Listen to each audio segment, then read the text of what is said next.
A very warm welcome to you e-loungers to yet another episode of the e-lounge.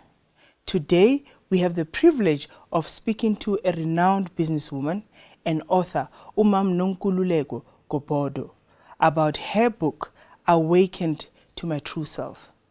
In the book, she writes about childhood healing, her entrepreneurship journey, and race and gender transformation.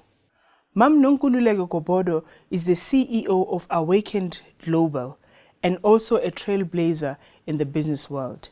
She is the former chairperson and founder of Sizwe Nzaluba Gobodo, now SNG Grant Thornton, the largest black auditing and accounting firm in South Africa. Her groundbreaking achievement as the first black woman to qualify as a chartered accountant in South Africa in 1987 is a testament to her pioneering spirit. Nonkululeko Gobodo started her career as a junior lecturer at the Walter Sisulu University, formerly known as the University of Transkei, in 1984. In 1992, at the tail end of apartheid, she established her own accounting practice in Mthatha in the Eastern Cape. She expanded the practice in 1996 to form Gobodo Incorporated, which had offices in other cities around South Africa. In 2011, Nonkululeko Gobodo played a pivotal role in the successful merger of Gobodo Incorporated and Sizwe Nzaluba, a move that has reshaped the accounting profession in South Africa. Her leadership in this transformative event is testament to her influence and vision in the business world. She serves on the boards of PPC and Shoprite Holdings, which are listed on the Johannesburg Stock Exchange, and Lesaka Technologies Incorporated, which is listed on the Nasdaq Stock Exchange. She was appointed as the Chancellor of Walter Sisulu University in April of 2023, and in 2024, her exceptional career was recognized with an honorary doctorate from the University of Johannesburg. She was also awarded the Chancellor's Medal by the University of Pretoria and the Gibbs Business School. Her career has been the subject of case studies by prestigious institutions such as the Wits Business School in South Africa, Nelson Mandela University, and Lincoln University in New Zealand. The e-lounge is a unique platform dedicated to knowledge sharing and fostering a culture of reading. We do believe that true leaders are not just readers, but they are seekers of diverse perspectives, open to learning, and committed to sharing their knowledge for the betterment of all.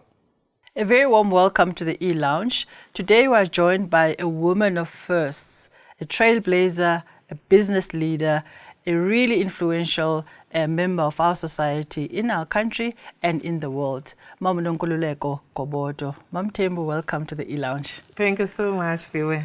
Happy to be here. Thank you so much, Ma'am. We're really grateful for your time. We know that you could have been anywhere else, but you chose to spend some time with us to share a little bit about your life.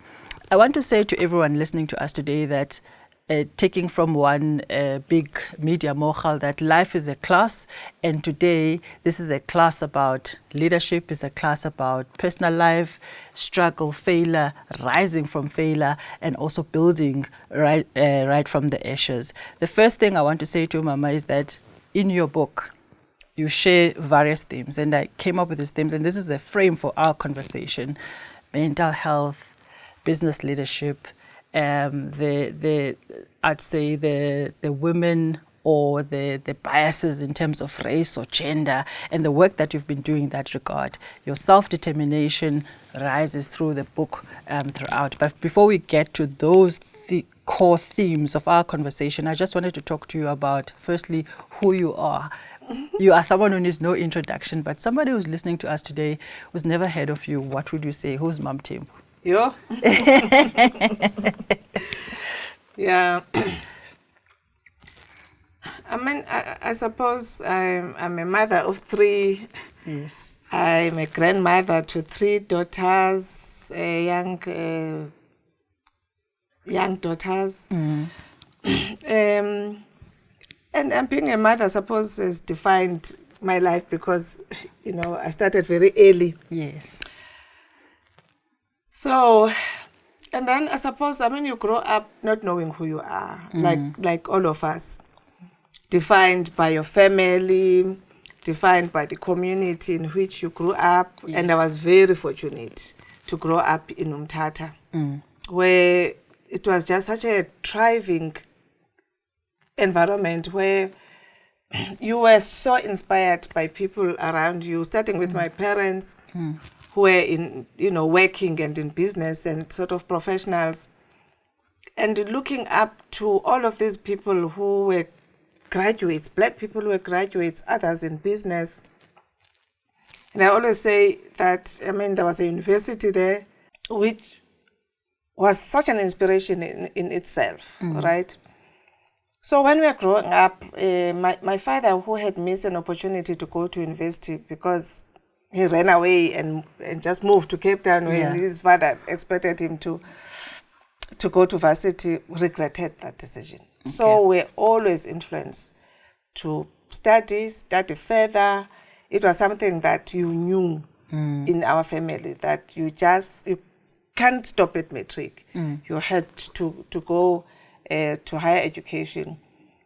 So this whole concept of working hard, in spite of the environment of apartheid that we grew up in, I saw my parents working hard, really creating a good life for us at those times when it was very difficult.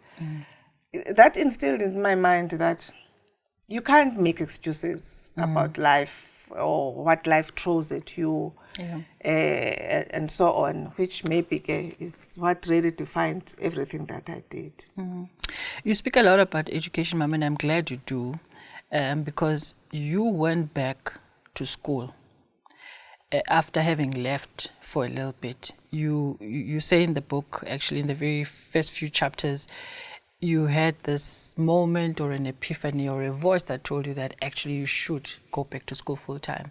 And you had a child at the time, you were already married, and you went back to school. And I was just thinking about society today, and I was listening to the statistics today about almost 50%, 46% of learners who started with this 2024 class of matrics, they actually haven't pulled through till the end. So the matrics that are going to write exams this year are actually almost half of the kids that started with them in grade 1. So they've been lost along the way. What do you say to society, South Africans, especially women today, young women who feel the need to just give up when it comes to education, and that notion of going back to school that has been lost throughout, especially those who are older in society? Yeah, it's very sad, the statistics, because, we are a country with a past where opportunities were not open to all the citizens. Yes. Right? So we have, a sort of catch-up obligation to catch up with other members of our society. And because of this vicious cycle of exclusion, we have that situation where, when it is normal for other children to start from grade 1 and continue until, higher education or whatever. Yeah. With the black community, it's not like that. It's not automatic, because first of all, there are just challenges in the family structure in itself, where maybe there was no motivation even for you to study when I had that privilege of parents who encouraged me to study. And so when there's no one who's motivating you, when you're saying you're dropping out, it's sort of taken as norm, because my parents also dropped out and went to work in Johannesburg or something like that. So it's going to take all of us, as a society, to understand that there is an obligation to ensure that we educate our people and we expose our people, because we're going to be talking another 30 years, talking the same issue of 50% pulling through to matric. You can imagine then what happens to that other 50%. There are some where others are just an obligation of the state, and others are working in those menial jobs where we'll never see wealth creation in those families. Yeah, it's worrying, the vicious cycle, because only education can transform a country. Yeah. Yeah, I'm glad you touched, Mama, on the wealth education. It's something I wanted to start with, to ask you much later in our conversation. But I just thought we can use this opportunity and do a Blitz masterclass for women in terms of wealth creation. More and more women are leading families. They are the ones who are breadwinners. They are the ones who incur most debt because of all these obligations and competing responsibilities. What would you say are the three, 4 key things in terms of wealth creation, wherever you are in society and women? What sort of advice would you give to women in terms of wealth creation? I also want to say that we live in a society where we're conditioned that as women who are really not the breadwinners, who are not the ones who creates wealth for the family. And I find that mentality, that conditioning, that socialization is the one that puts women in a position where they don't prioritize wealth creation, right? And I find that even in situations where, for instance, let's say in a couple, the woman is the one who is ambitious, gifted, and in a better position to create wealth for the family, maybe than the husband. You find that those women pull back because, there's this expectation that they are not the breadwinners. The husband or partner should be the breadwinner. So, and then that family misses an opportunity, right? Yeah. Where we don't use the talent that is in the family, right? And I just want to say that those stereotypes, we need to move away from those stereotypes. Okay. Yeah, and I've seen situations, for instance, where you'd find that the wife is the one who is a wealth creator here, and the husband is playing that supportive role, and looking after the family, looking after the children. Let's say the wife has a top position, and maybe you are a teacher as the husband, and he's fine with making sure that I come home and help children with homework. So when that wife is supported, can fully invest in creating wealth for the family. I just want to start there. Yes. Because we need to start, killing these stereotypes that pull women back. So what I want to say then around that is that everybody has the capacity to create wealth. And let's use all of these talents that are in the family. And secondly, I want to say then, because women don't have a mindset of creating wealth, right? So even when they are working, it may be an expectation that the husband will look after, creating wealth for the family. Yeah. I'm working and I'm not, planning to create wealth myself as the woman. That you must understand that you also have an obligation to create wealth, right? You also have an obligation to prepare yourself for retirement, right? Make sure that there's a portion of your salary that you are investing towards your retirement, towards creating wealth, and so on.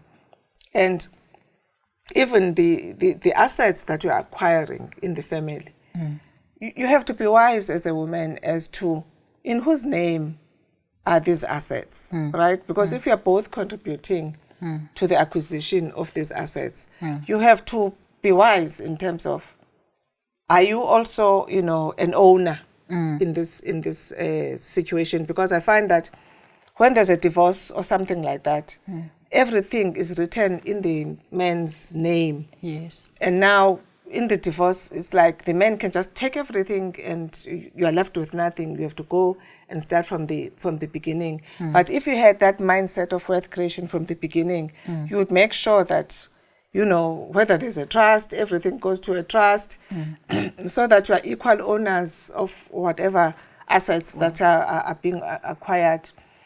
But I just want to say that again, going back to this past, right, where we are maybe that generation that should create the foundation for wealth creation, so that our children, like other race groups, don't have to start from the beginning. So you must have that mindset of saying, I don't want my children to start from scratch like I did. Yeah. I think though, Mama, there's value in maybe worth considering for your podcast, Wealth for Women 101, because what you've touched on is really important advice, which touches on the broader strokes. But I think that there's value in delving a little bit more about how women can create practically this wealth for their children. In your book, you say that a good story or good stories inspire people, but honest stories change people. And as I read your book, you have been very vulnerable, and I want people to buy the book and read for themselves. I don't want to divulge everything, but suffice to say that you've taken us through your journey of where you grew up, your childhood, your career, you're starting a big business, and what you are doing now as somebody who is in the leadership space and, you know, channeling your energies to growing more leaders in society. What did it take for you to write the book and to be as vulnerable as you have been? You know, it was a scary thing because, you know, you are already, looked up to. Yes. And people have this thing, they know who you are. Yes. But you know the truth, right? And you want, to share the whole story, because the book really should not just inspire people, but the book, I don't want people to go through the same things that I've gone through. Yeah. And young people, they look up to us. They just want to be like us. And they don't appreciate that life is a journey, It's full of ups and downs and twists and turns. And it is fine. It is fine for life to be like that, because we can never grow without those challenges that we go through. Yeah. And you come to a place where, in the beginning, when you were young, you were ashamed of the fact that you fell pregnant at age 17, got married, and you had a child at that time. Yeah. Whereas that's probably the thing that changed my life, right? If I didn't go through that challenge at that time, not knowing who I am, low self-esteem, that's why you actually, went through such a difficulty. Yeah. But it was out of that I found myself. I found what I wanted to be in life, and my life changed. So if someone who had that happen to them, even if they are young today, picking up my book will realize that, this is not the end of my life, actually. Yes. I can actually still do something with my life, because here's Mam Gobodo, who was able to overcome that challenge and do something with it. So I felt that I would be robbing people if I just pick the good stories, thinking that I'm inspiring people, and maybe people would not be inspired if they knew that I actually did have a life of ups and downs. Yes. But it was hard, because I was like, will they judge me? Yeah. And I was pleasantly surprised to see that people I really appreciated that authenticity, and they could relate to my story, and they could look back at their own lives and realize that it is fine to make mistakes in life. Yeah. No, thank you, Mama, for that honesty and rawness. And I mean, I learned quite a lot in terms of, I think it's the author Brené Brown who puts it, that vulnerability is strength.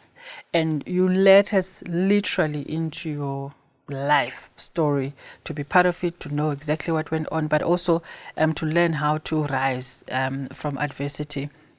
The one thing about your childhood you mentioned a lot throughout the book is how quiet you were as a child, an introvert, perhaps a bit shy, which is a stark contrast to who you are now, or at least as people that don't know you that well, who see you speaking in a public platform and you see that this woman is a powerhouse, she is formidable, she, you say what you think and without fear of contradiction at all. What advice can you give? Because in the workplace, you are expected to rise through the corporate ladder. Those who rise are those who speak the most. Those who don't speak or are shy or are quiet, they tend to lose those opportunities. How do we balance this? And what would be your advice? Because you've gone through this journey. Yes. I mean, my mother was just so concerned about this quiet child. Because my two siblings before me were outgoing and, Yes. So, I mean, as a mother, you expect that all your children will be like that. So I want to say that really defined who I am, because when my mother was so worried, I believed that there was something wrong with me because I was quiet. Yes. And then you have a low self-esteem because of that.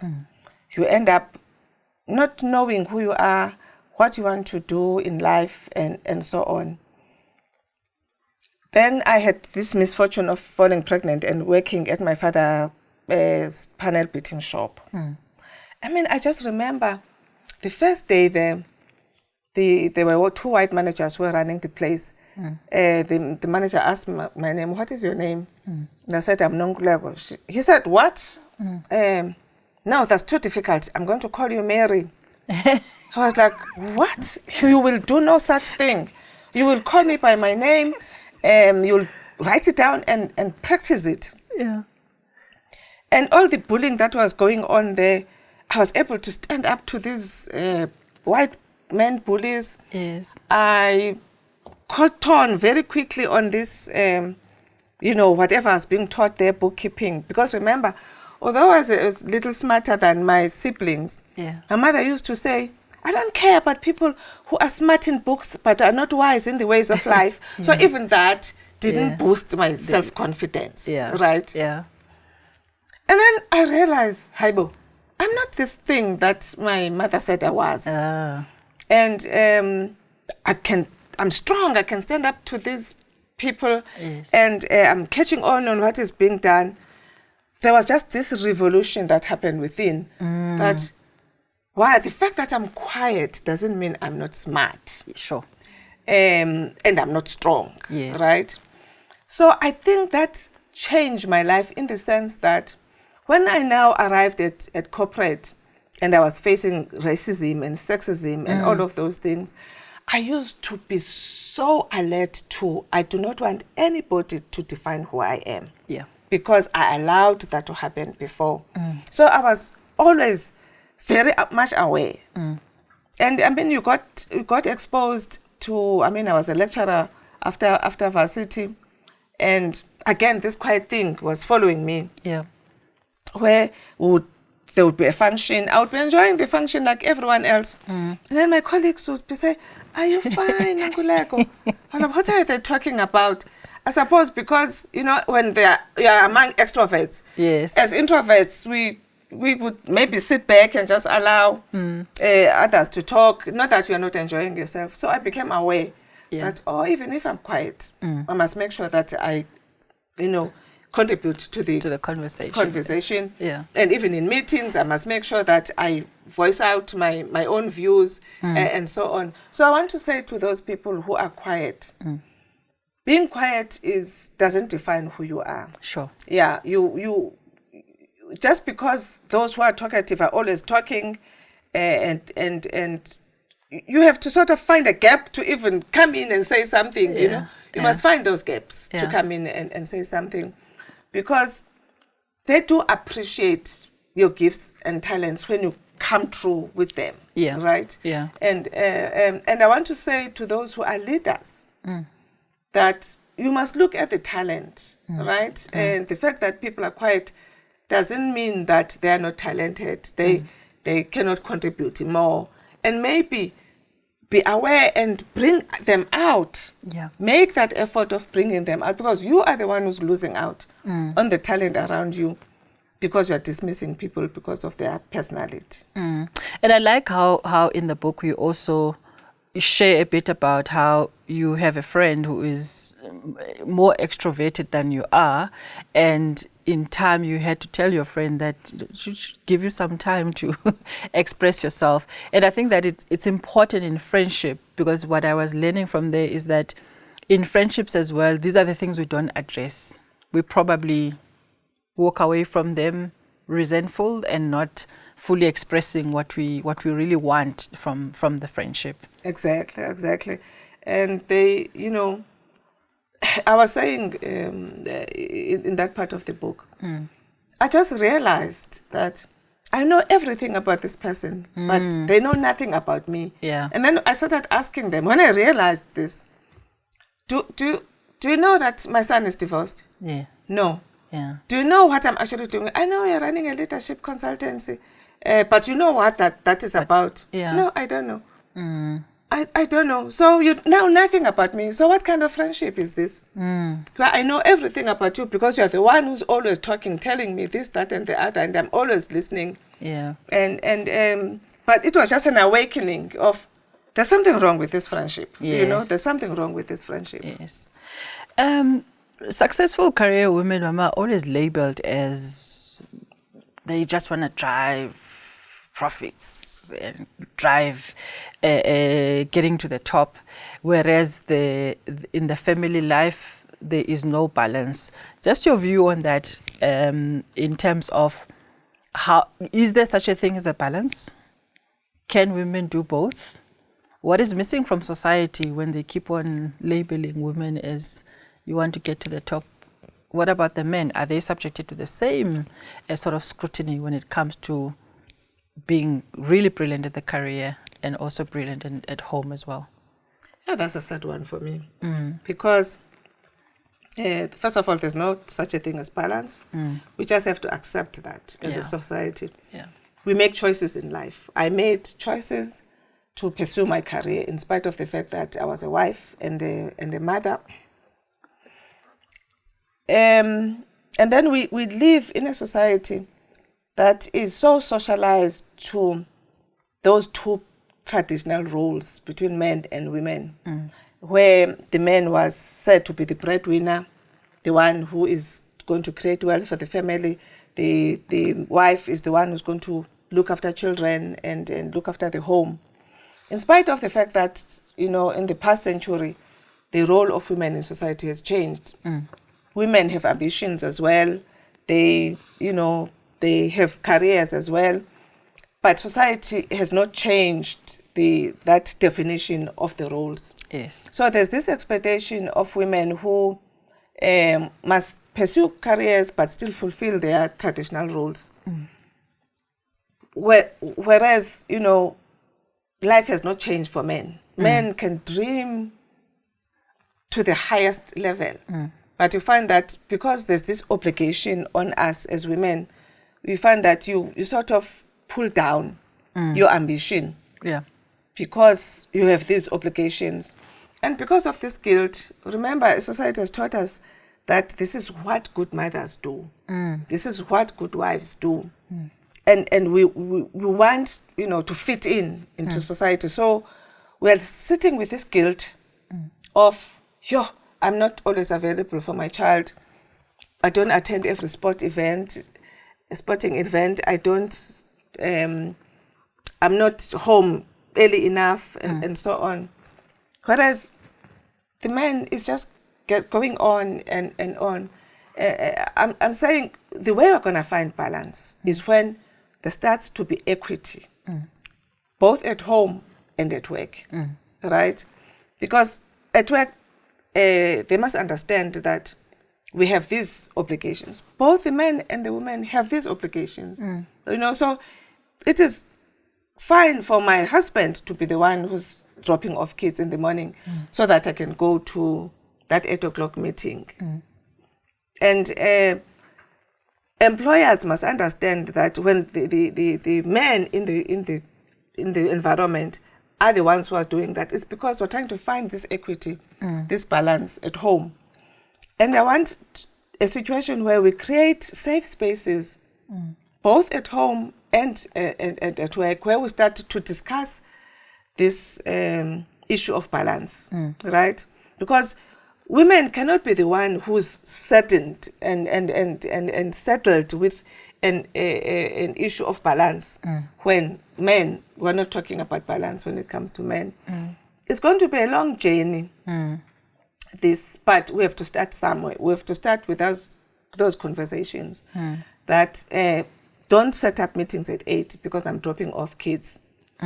But you should not be the only one who's dropping off kids as the woman, unless you're single, because there are those situations where women are just single, they have no one else to help them. I think, Mama, I want to talk about the new world of work, and it's something that you're not really covering it in the book, but I think the thinking that you bring, especially in the very last chapters, is about what changes then can be made to move the needle a little bit further. Let me pose it this way. As the first woman CA in the country, black CA in the country, and I was very glad that you introduced new knowledge. You shared 2 women who were CAs before you, the one Indian lady and another white lady, which I thought was really progressive, because when we write stories about ourselves, we often neglect to produce knowledge that was there before. But that's not my question for today. My question for today is gender pay gap. As a first woman CA to where we are now, and the number of CAs we've had as a country, both men and women, what has been your experience in terms of gender pay gap?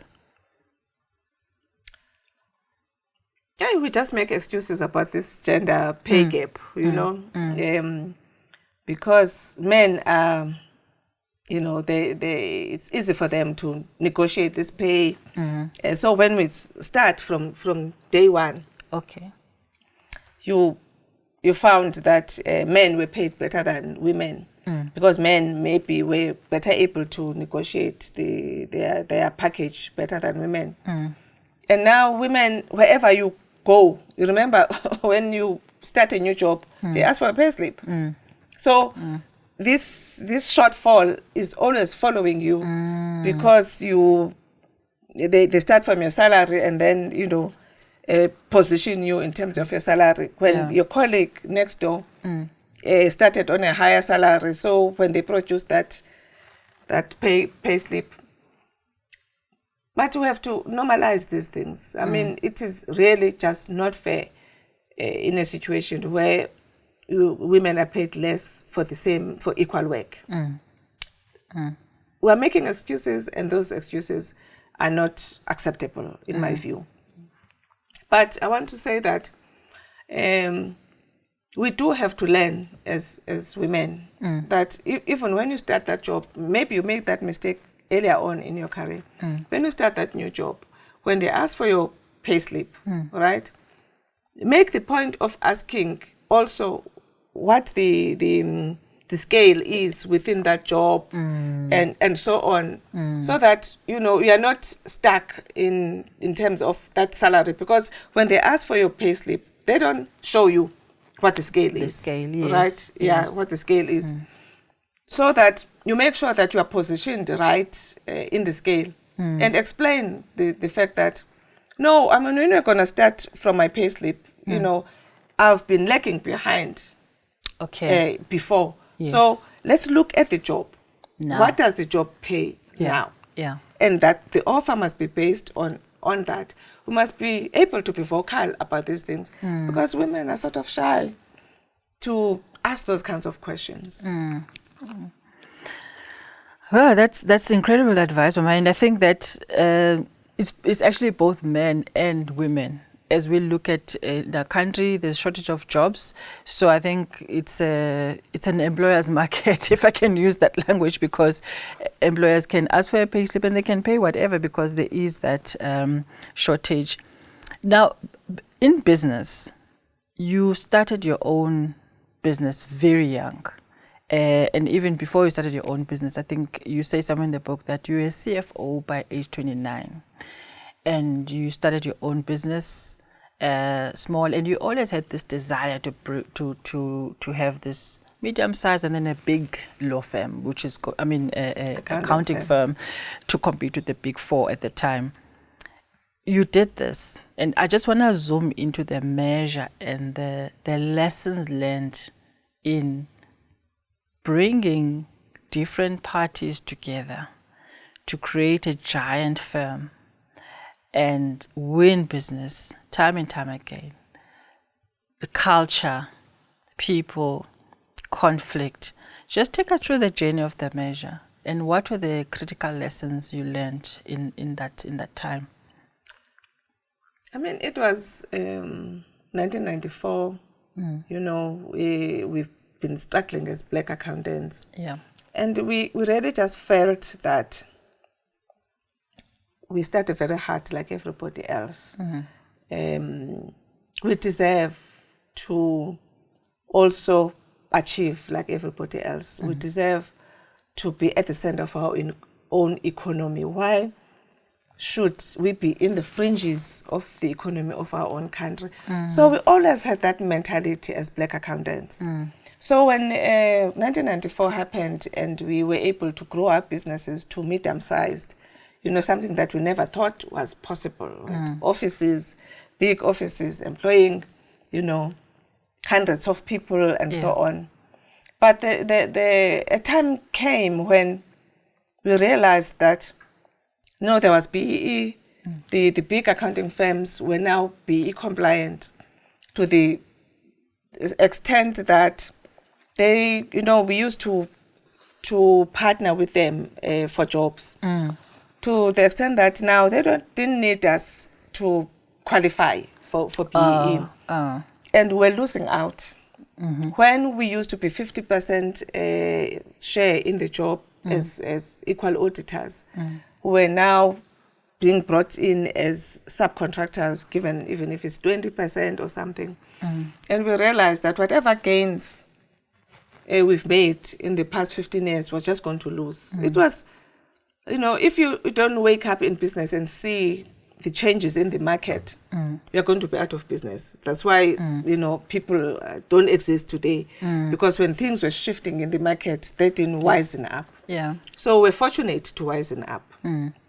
But you can imagine, because we're always told that, no, you are small, you don't have capacity to do big things. And I said to my colleagues, let's answer this question of capacity.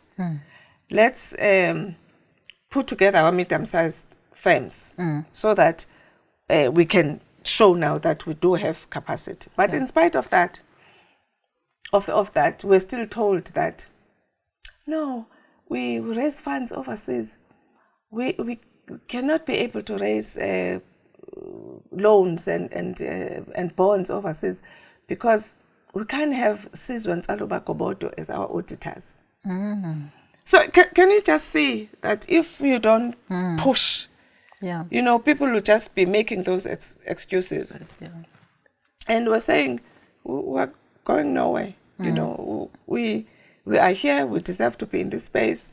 And we kept knocking on those doors until one day, you know, the resistance that we're facing, well, you could see now that it was shifting a bit.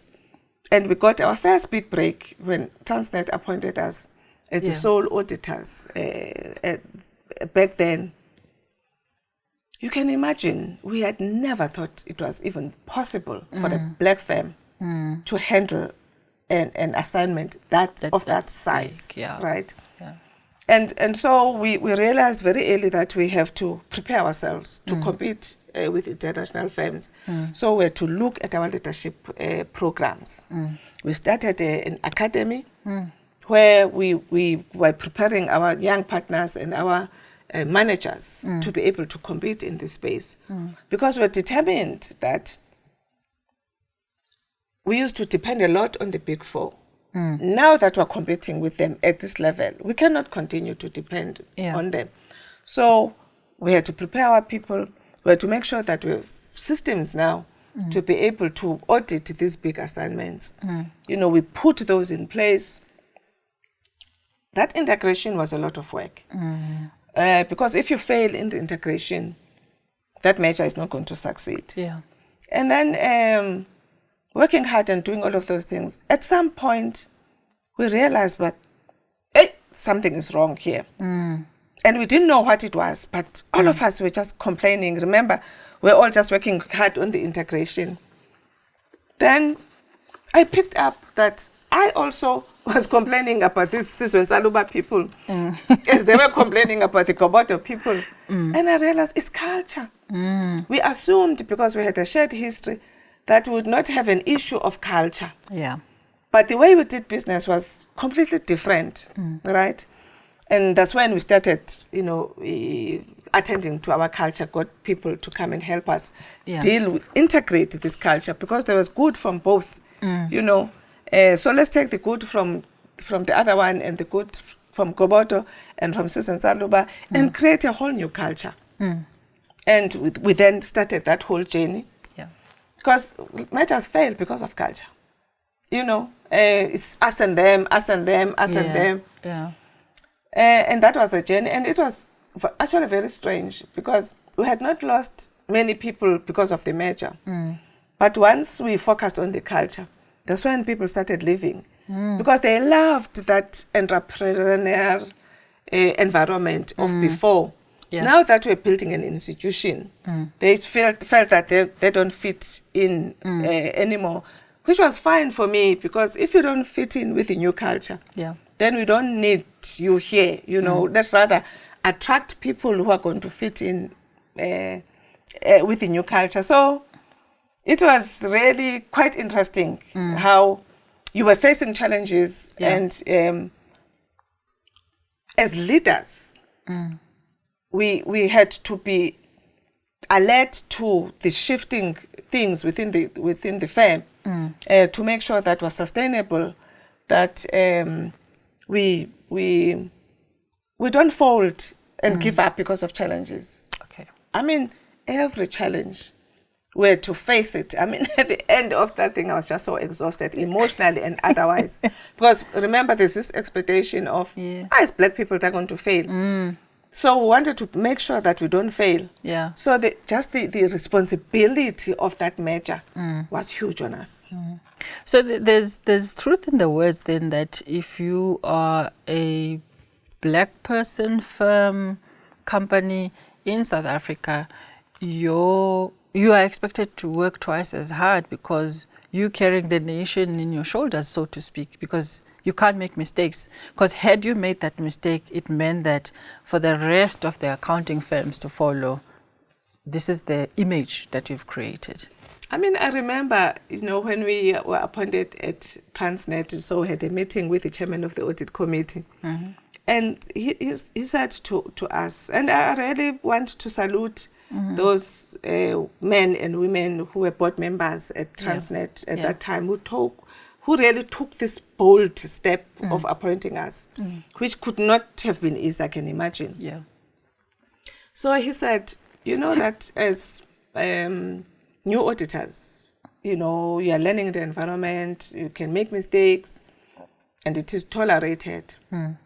But unfortunately, with you, you cannot afford to make mistakes. Sure. Because you'll be proving the stereotypes right? Yeah. Because they can tolerate a big firm making a few mistakes in the beginning. But we knew that would not be tolerated if we made mistakes. So we had to work double hard. I said, we're going to sleep at Transnet. We're not going to fail ourselves here and fail the whole nation. It is so, even today, in corporate, when black people are promoted, and I remember this colleague who was very big on transformation, was promoting, black people into these positions and removing, white people who were there for, 30 years in this position, not performing, being tolerated. And then you bring in this younger person who has potential. Yeah. He was telling me this story that a colleague is calling him, so-and-so messed up here and so on and so on and so on and so on. I was just so calm, and I was saying to them, you are tolerating so-and-so who was there 30 years and not performing. And this one who has just come in, can't even make a single mistake. Call me in 3 years' time if he's still making mistakes. Right now, we have to support him, groom him, develop him, and prepare him. Yeah. If in 3 years' time he's still making those mistakes, Then. call me. Yeah. He says, no, the calls didn't come even 3 years. After a year, they were calling me, yo, have you seen what so-and-so is doing? Yes. If you don't give black people these opportunities, if you don't support them, because what actually happens then is that when a black executive gets that phone call, you give up. You throw this person under the bus. You don't support them. So let's not promote them without supporting them. Yeah. Let's be prepared to fight for them, because other races, they fight for their people when they make mistakes. No, profound, Mama. Very quite profound. There's a very core theme, although you don't necessarily speak to it directly, about work ethic in your book. Your work ethic comes through, and I do want to talk about it in terms of how do you view work ethic in a country such as South Africa, especially where we are now, and compare it to where we've come from in the past, and how have we, particularly black young executives, fulfilled the role in wherever positions that we've been appointed to? Because everywhere you go, you instill I'd say a very hard-driven culture of work. How has that been received, and how do you see the country doing in terms of work ethic? I wrote an article, I think it was last year, just complaining about the work ethic. Yeah. Saying we're a spoiled country, you know, and we don't even appreciate the fact that we have this past that we still have to rebuild, you know, develop people and so on. And I just look at young people who have no appreciation of the amount of hard work that we need to rebuild our country. And I'm saying nations who had gone through what we've gone through in terms of colonialization and things like that. I mean, take China, for instance. They realized that this is time for rebuilding. And they instilled that kind of work ethic in their population. Yeah. But Tina, we're doing the opposite. We're spoiling people, even at school, pass one, pass all, kind of culture. And then when these children leave and they start work, they expect that, I don't know whether it's, I don't know what you call it, because they were never expected to work hard at school. When they start work, they come with that lazy mentality, things must be done for us, things must be given to us on a platter, and things like that. And I just got so worried.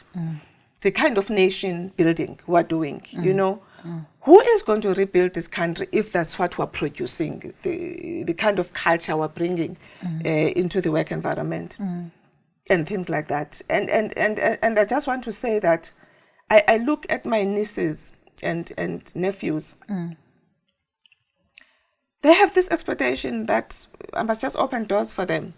When they are interviewed and they fail the interview, they are offended that I'm not fighting for them to just get this position in spite of the fact that they failed the interview. Sure. Which is actually so sad. You see this culture everywhere. Right? Yeah. We knew, we knew that if we don't work hard and fight, we were going to be passed by. Yes. Right? Yeah. Life was really just going to pass by. So we had no choice as black accountants. And so, you know, when I remember after the merger, now we've succeeded, the merger is a success, we've crossed the Rubicon. I'm already on the next phase of this firm. Yes. Right? Yes. And I'm just pushing the next vision, where this firm is going. And there was just such a resistance because people were exhausted. Nonkululeko says, dreamer, the next dream, who are still exhausted from the last phase, you know. Yeah. And I thought about it afterwards, that, okay, I didn't realize that, you know, people are exhausted and with change fatigue and things like that. Yeah. But at the same time, I want to say, the firms that we're competing with, they are far. If we're going to have times of rest, when are we going to catch up? You know, of course, I mean, as a leader, I still have to be sensitive. Yes. Maybe I should have been more sensitive. Yes. But I just had this understanding of, if we're not planning the next phase, first of all, we're going to take steps backwards. Yeah. Because when you rest, that's what you do. You never stand still. It's either you're moving forward or you're going backwards. Yeah. Right? Yeah. And unfortunately, that's why black companies, they progress and progress, and you start to see them, you know, going backwards, because they don't have that mentality that China has, that we are competing in a global economic environment. Yeah. If we don't keep pushing ourselves and coming with new innovations and preparing our people, we're going to be left behind again. I was actually thinking, Mama, when I was reading that chapter, had you been a woman chair, CEO, founder, entrepreneur in the US, doing the same thing, but in a different continent, would you have faced that sort of resistance, or you and your board first, that sort of resistance in terms of, we can't be looking at the new vision, we are kind of tired? Do you think, and obviously context matters, do you think that if you're in a different country, that would have been the case? No, exactly. Because they're already in a, you know, competitive environment. Yeah. And they understand that for them to even keep their position, whether we're number 1 or number 3 or number whatever, for you to keep that position, you know, you have to keep going and keep pushing. I always make this example, you know, in the Bible, about when people complain about, we are tired, you know, it's been a lot. Yeah. That, remember the Israelites in the Bible, they came out of Egypt. They went through the wilderness for 40 years. Yeah. And then they arrived at the promised land. Yes. And the promised land, remember, was not just waiting for them. They had to fight to get into the promised land. I always say, God didn't say, oh, shame, my poor children, you've been in slavery for 400 years, and then you've been in the wilderness for 40 years. Maybe just rest a little bit before you enter the promised land. God said, yay! You know, get on with it. Yeah. So this whole notion of we're tired, for me, I really don't understand it. Because how can you compete in a global environment where you are going to take some rest? I've been working very hard. Yeah. And now let's not push forward. That's why Africa is where it is. That's where, you know, because we don't appreciate that you have to develop your own citizens and prepare them for this global environment. Yeah. And understanding that we've been left behind by from the rest of the world, because remember, we were excluded from these things. So we have to work double hard as Africans to catch up. It left me wondering if that kind of thinking, education, socialization shouldn't start at the lowest level, your grade R's and up, because there's very much to be said about the education system and what it produces at the end of the day. But that's a conversation for another day. You are very honest and transparent and open about conflict in the book. Starting from your first measure with Cindy, and later on, I suppose it was just conflicts within the measure in trying to get that off the ground. What lessons can we share with us, Mama, about conflict, overcoming conflict, dealing with conflict in a mature way that leaves both parties at a better place than before, and admitting to the mistakes, of course? I mean, you know, we start young, immature. Yeah. Not really even understanding ourselves. and not appreciating that, you know, we bring different things in a work environment, because you don't fully appreciate your own personality, your own talents, your own natural talents. And so you have this expectation that everybody must be like you, right? And in fact, those who are complimenting you, you are not appreciating them because they challenge you in the areas where you are not strong. So you are not open to them complimenting you when you are young. Sorry, in those areas where you are not strong. But when we are young, remember, you are impressionable, you are immature. The way you deal with conflict is different, you know. But you have to learn from those experiences. I learned from the Cindy experience. Right? So later on, as a leader, I understood that I can't handle conflict the way I handled it when I was 33. Right? So by the time of the merger, I was very alert to, we have a vision here. Is the most important thing, right? What we want is to succeed. So you saw those conflicts as they were brewing, and you had to be the mature leader, you know, who understands how to deal with this conflict. The first one was the name. The Sizwe partners wanted their full name to be in the name, and it must be in front. And the Gobodo partners were saying, but how? Nonkululeko is the only founder who's still here. Her name should be in front. And this was like a deal breaker. So I had to wake up at that point and say, this thing of the name, you know, this firm and this vision is bigger than me.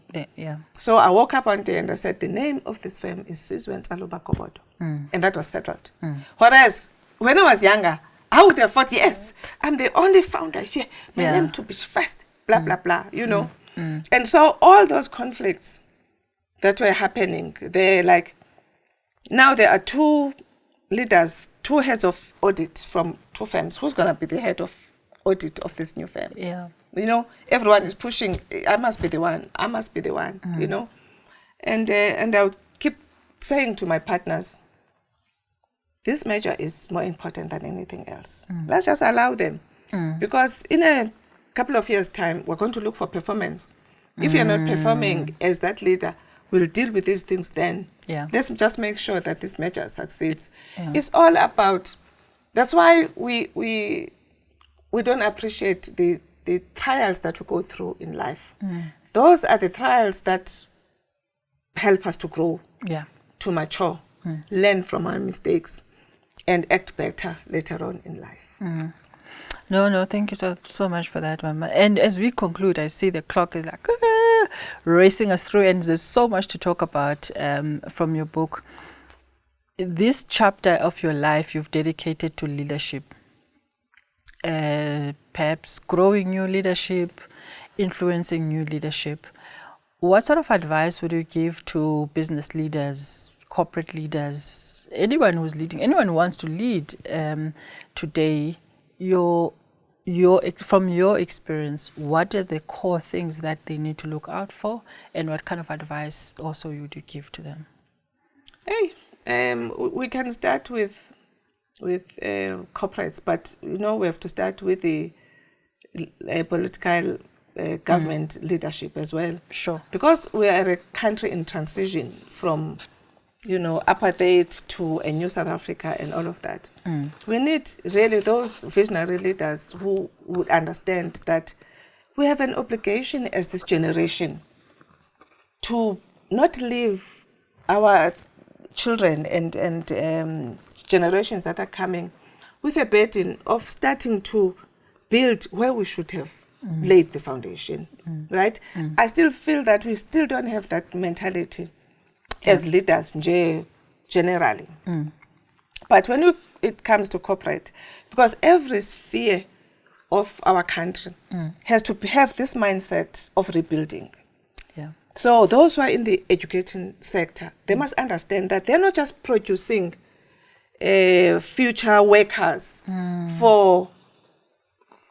for maybe a country that is already comfortable. We have to prepare those who are coming up to get into this great work that we need to rebuild, right? So they must have that mindset. And I'm just saying, let's not wait for the Department of Education. Your institution, you are the leader in that institution. Just make sure that those 500 you are producing are going to make a difference wherever they go. Because we just need these seeds everywhere that we can use to rebuild. Even you as the leader, whether you are a divisional leader, whether you are the CEO, whether you are anything, just understand that as they come into the workplace, right, you need to prepare the newcomers for a company that is growing, that has to expand, that has to compete globally, right? And how you prepare those who are coming in will make the difference, right? I always say that parents, when we grew up, there were parents who spoiled their children.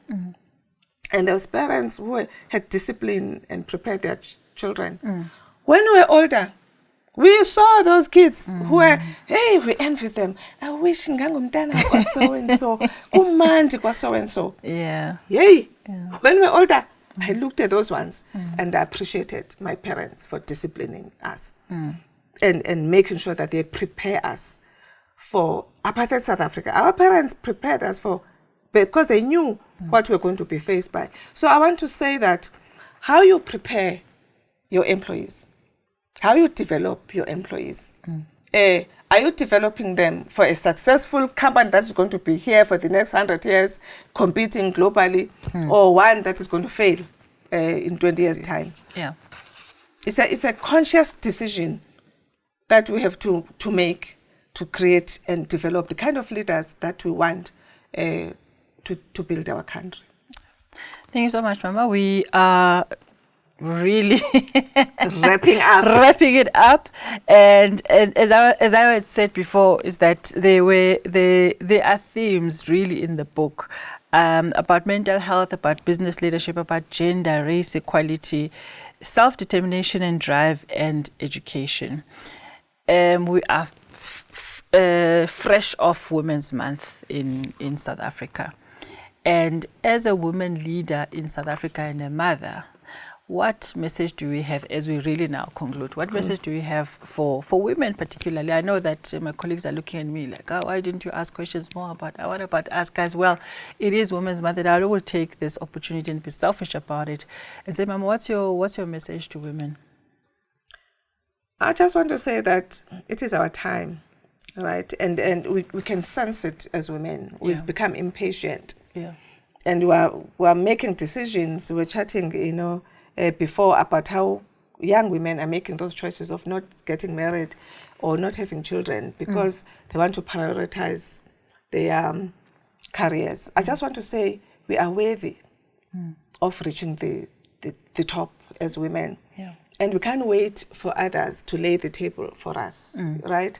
We've got to start having those honest conversations about what we want.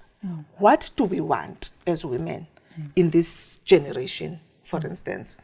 I think we've accepted being second-class citizens, even in the corporate world, being defined who we are, where we belong, and so on.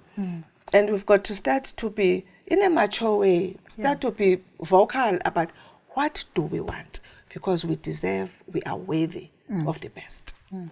Thank you very much, Mama. This has been really, really insightful. It's Professor Alistair Mokoena who said that there's lots of people you want to mentor you, however you don't have access. But you can have a mentor that is digital, let me put it like that. With these sessions, it's not only just about reviewing the book.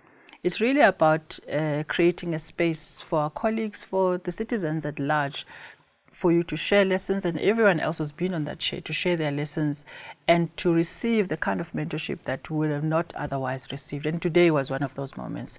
I do really, really, from the bottom of my heart, Mam Tembo, thank you very much. It's been really, really insightful. Thank you so much. I also enjoyed it. Okay. Colleagues, please do join us on our e-lounge. Follow our YouTube channel, the Gautrain YouTube channel, to get more and more knowledge and insightful wisdom from the authors that we've interviewed here today. Thank you very much.